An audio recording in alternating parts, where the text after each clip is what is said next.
Why do you sin?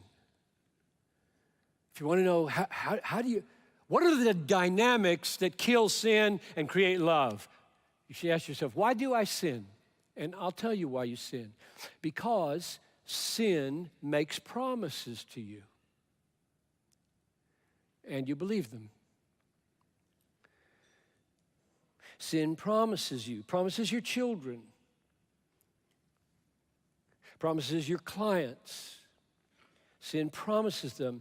What I have to offer, I'm sin now talking, what sin has to offer is better, more satisfying, more enjoyable, more hope-giving than Christ.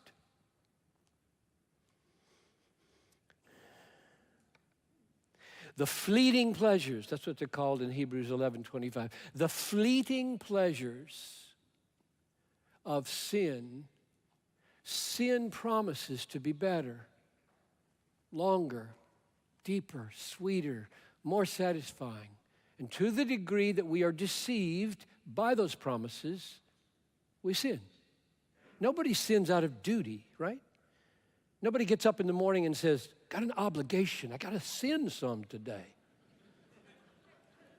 No, nobody sins out of duty.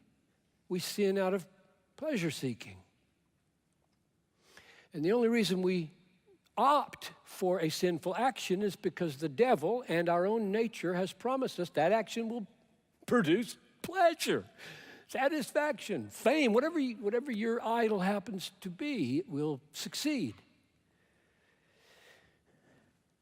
The only way the power of sin can be broken is by the presence and the promise of a superior pleasure.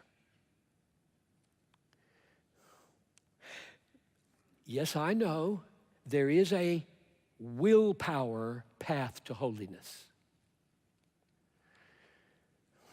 But to the degree that it succeeds, it fails. Because with every sin that you conquer by willpower,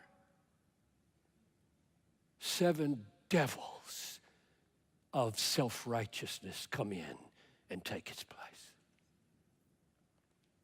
Willpower conquering of sin is not a conquering of sin. It's an exaltation of self.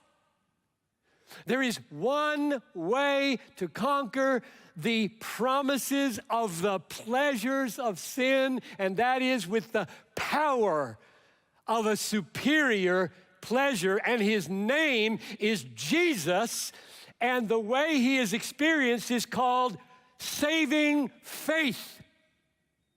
That's what faith is. It is a receiving of Jesus as all-satisfying treasure. And the reason we have had historically such a hard time figuring out how do you get right with God over here and some different way, figure out how to kill sin and do love over here, when in fact Christian hedonism shows through its lens saving faith is of such a nature as to be so satisfied in Jesus.